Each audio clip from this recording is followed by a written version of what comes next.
After the original Mortal Kombat, a flood of fighting games trying to capitalize on violence and gore filled the market, and, according to the internet, Killer Instinct is one of those games. But it featured some unique elements which made it stand out from the pack.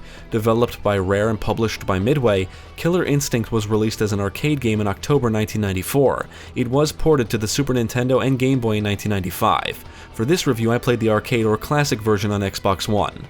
If you purchase the definitive edition of the 2013 reboot, you'll receive copies of the first two games, and they're only available on Xbox One as of this review. Now let's take a look at Killer Instinct and see what it's all about. Set in the future, a mega-corporation called Ultratech organizes a fighting tournament where competitors fight for anything they desire. Regular fighters and creatures with supernatural abilities enter the tournament, including a convict whose body was turned into living flame, a human-raptor hybrid, and a humanoid werewolf. The Xbox One version comes with some unlockable content and extras. You can change the difficulty, and it includes two versions of the game, the final version, which is version 1.5D, and the classic version, which is version 1.4, which features some fan-favorite glitches among some other things. The Xbox One version also comes with a link to a manual, which tells you jack shit about anything important like how to play properly. It goes over the controls and how to perform certain moves, but that's it. I would highly suggest you look up a guide and mess around in the training mode for a little bit to get a feel for the characters. Fulgore. Jago. Fight ready. Killer Instinct is a combo-focused fighting game. If you just mash buttons, you're probably going to lose even on the easiest difficulty, and especially if up against another player who knows what they're doing. There's two things you should know about Killer Instinct. One, it's an arcade game, so it's designed to eat your money. In other words, it's hard. And two, if you don't understand the combo system, you're going to lose unless you're up against someone who also lacks the understanding. You need to know how to perform combo starters, linkers, auto doubles, finishing moves, and combo breakers. For the longest time, I struggled trying to wrap my head around it all, because reading a description of the mechanics and actually trying to understand and execute them during a match are different things. It requires practice, and because this is an arcade game, it's very unforgiving, so it's wise to spend some time in the practice mode or learn from somebody who knows how to play. All characters can perform the same basic functions. They can move forward, back, crouch, jump, and block. They can perform quick, medium, and fierce high and low attacks, and charge them up. Each character has their own set of special moves and finishers. Performing combos is where things get a little more complex. If up against the AI, trying to rely on smaller standard moves will usually result in defeat. You're going to need to be aggressive and go for combos. You start with a combo starter. During a combo, you can perform linkers and auto doubles, which are multi-hit attacks. Auto doubles are basically automated combos that are enabled by pressing a button or performing a special move. Then there's different types of finishing moves which have their own button combinations and requirements. Ultimates and ultras can be performed at the end of combos, and humiliations are when you force your opponent to dance. The finishing moves are cool, and you can even knock opponents off stages. I would say the most rewarding aspect of the gameplay is successfully destroying your opponent with a long combo, resulting in the announcer shouting.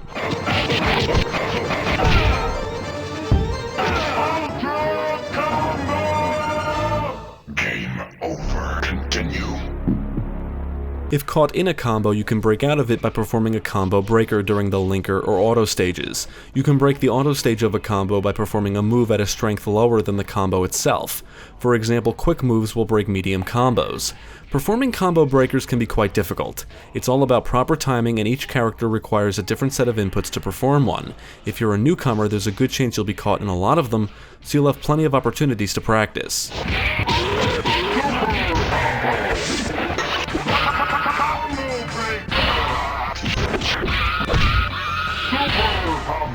If playing solo, Killer Instinct plays out in a ladder format. You choose your character and then proceed to fight a series of opponents, ending with a fight against Idol, who is a bullshit final boss that can replenish his own health. Instead of playing out in rounds, you need to deplete your opponent's health or energy bars. You get 2, and once both are depleted, that character loses. You are scored during a match based on your performance, and if you lose, you can spend a credit to continue, and your score is reset. Killer Instinct is a challenging game. The AI is relentless, and newcomers should expect to get their asses handed to them repeatedly. If you manage to kick Idol's ass, you win, and each character has a different ending.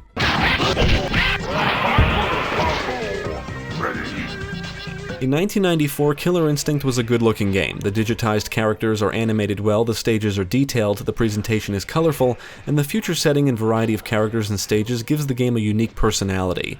Strikes will result in blood flying through the air, and while the game is not as bloody as the Mortal Kombat games of the time, some of the finishing moves do look pretty awesome and brutal. The stages are set in a variety of locations like a temple, industrial warehouse, canyon, castle, and rooftops among others. Now, Killer Instinct features some kick-ass music, and from what I read, the first 100,000 copies of the Super Nintendo version came with the soundtrack. Not only is The Instinct one of the best songs in the game, it's one of the greatest songs ever composed for a video game in my opinion. The sounds of strikes are satisfying and the characters will grunt, groan, and scream when they take damage. On the technical side, I have no complaints.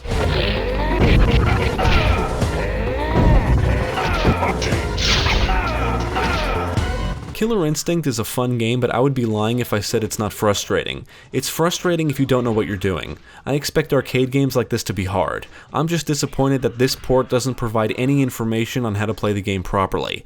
Luckily, there's plenty of resources online that cover the mechanics, and to be good at the game will require practice. If you don't look up a guide of any kind, you can just try performing different moves and hope to get the hang of things, and that's what might be frustrating for some. If you don't have the patience, it's easy to say fuck it and give up.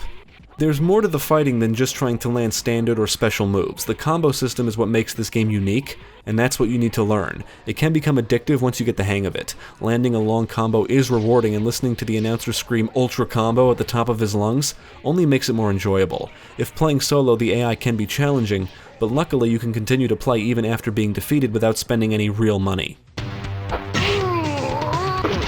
I would only recommend this version of Killer Instinct if it was to become available on its own for a decent price. As of this review, you can only get it by purchasing the reboot, but spending around $40 just to play it is a bit steep.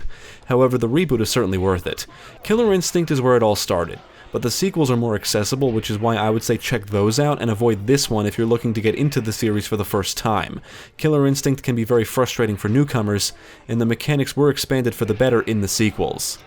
Regardless, if you do want to give it a shot, just know it's an arcade game, so if you're going in solo, be prepared for a challenge. It can be a fun, addictive, and rewarding experience when you understand the mechanics, but it will require practice and a lot of patience.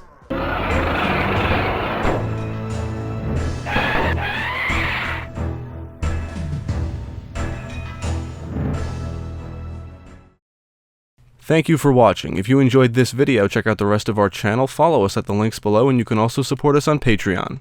If you're interested in more gaming content, check out our friends over at Gamecast.